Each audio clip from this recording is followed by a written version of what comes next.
नमस्कार विद्यार्थी मित्रांनो, एक्सलन्स ॲग्री अकॅडमीमध्ये तुमचं स्वागत आहे. तर नुकतीच आता तुमची एक्झाम झालेली आहे 1 डिसेंबरला. तर आता बरेचसे विद्यार्थी जे आहेत जे ॲग्रिकल्चरच्या मेन्सला बसणार आहेत किंवा जे आता प्रिपरेशन चालू करणार आहेत, त्यांच्यामध्ये आता बरेचसे डाऊट्स असतील की आता ही एक्झाम जी आहे ती डिस्क्रिप्टिव्ह आहे.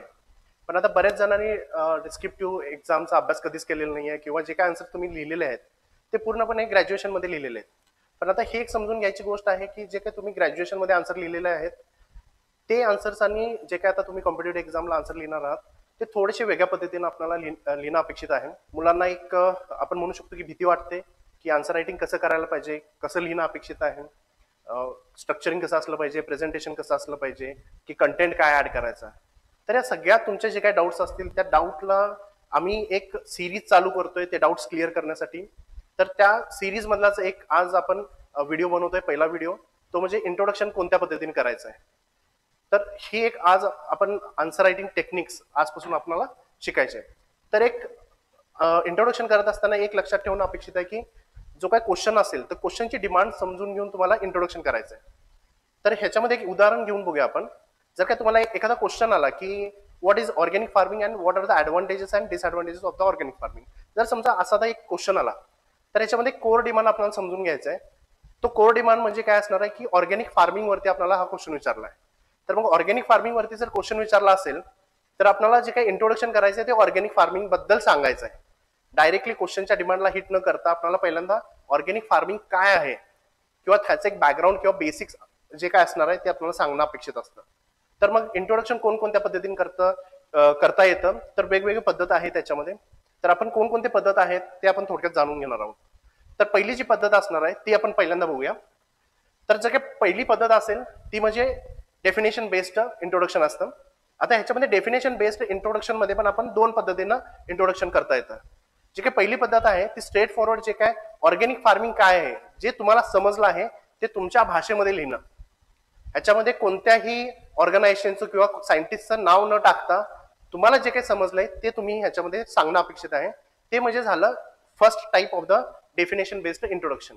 तर आपण इथं बघू शकता की आपण इथं डेफिनेशन बेस्ड इंट्रोडक्शन टाइप दिलेला आहे. तर याच्यामध्ये टाइप 1 जो काय आहे तो एक सिंपल डेफिनेशन आहे जे कोणत्याही ऑर्गनायझेशन दिलेलं नाहीये किंवा कोणत्याही सायंटिस्टनं दिलेलं नाहीये. तर टाइप 1 काय म्हणतंय की organic farming is a production system which avoids or largely excludes the use of synthetically compounded fertilizers, pesticides, growth regulators, genetically modified organisms and livestock food additives. आता ह्याच्यामध्ये तुम्हाला असं लक्षात येईल की ही एक जनरल डेफिनेशन आहे, कोणत्याच ऑर्गनायझेशनने ही डेफिनेशन दिलेली नाहीये. बट सेकंड जो टाइप आहे तो आपण टाइप बघूया ज्याच्यामध्ये FAO न ही डेफिनेशन दिलेली आहे. पण जेव्हा एखाद्या ऑर्गनायझेशनचं आपण नाव घेतोय किंवा कोणत्याही सायंटिस्टचं नाव घेतो तेव्हा आपल्याला हे समजणं अपेक्षित असतं की तुम्हाला वर्ड टू वर्ड ती डेफिनेशन लिहायची आहे जेव्हा तुम्ही एखाद्या ऑर्गनायझेशनचं नाव घेता किंवा एखाद्या सायंटिस्टचं नाव घेता, आणि ते डबल कोटेशन मध्ये लिहिणं पण अपेक्षित असतं. तर हे सेकंड टाइप मध्ये आपण काय बघणार आहोत की FAO न जी काही डेफिनेशन दिलेली आहे ती कशा पद्धतीने करता येते. तर according to the FAO, organic agriculture is a holistic production management system which promotes and enhances ecosystem health including biological cycles and soil biological activity. The primary goal of organic agriculture is to optimize the health and productivity of interdependent commodities of the soil life, plants, animals and the people. तर हे दोन प्रकारचे definition based आपल्याला introduction करता येतं. आणि जी second type जी आहे ती आहे जी काय फॅक्ट्स आणि डाटा बेस्ड आहे. तर फॅक्ट्स आणि डाटा बेस्ड म्हणजे काय की ऑर्गॅनिक फार्मिंग बद्दल काहीतरी डाटा ह्याच्यामध्ये देणं अपेक्षित आहे की किती शेतकरी याच्यामध्ये ऑर्गॅनिक फार्मिंग करतात भारतामध्ये किंवा किती एरिया ऑर्गॅनिक फार्मिंगच्या अंडर आहे तो याच्यामध्ये देऊन आपल्याला एक इंट्रोडक्शन बनवता येतं. तर ती जी पद्धत आहे ती म्हणजे आपण बघूया डेफिनेशन कसं किंवा इंट्रोडक्शन कसं करायचं ह्याच्यामध्ये.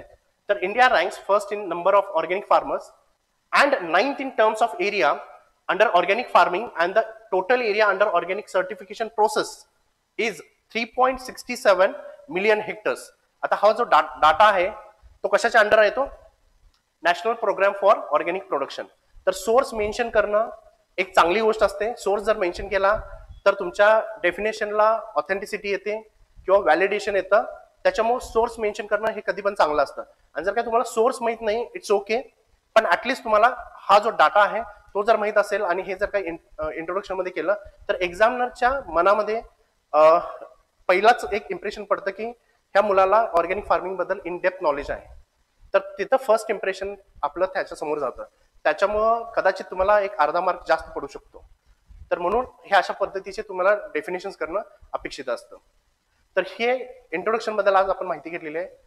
नेक्स्ट आपण जो काय व्हिडिओ बनवू ते असेच कसे आन्सर्स बनवायचे आहेत किंवा कसे आन्सर लिहायचे आहेत ह्याच्यावरती बनवू. जर तुम्हाला अजून काही डाऊट्स असतील इंट्रोडक्शन वरती तर तुम्ही आम्हाला मेसेज करू शकता चॅटबॉक्समध्ये. नक्कीच आम्ही त्याला उत्तर देऊ. जे काही क्युरीज असतील त्याला सॉल्व्ह करण्याचा प्रयत्न करू. धन्यवाद.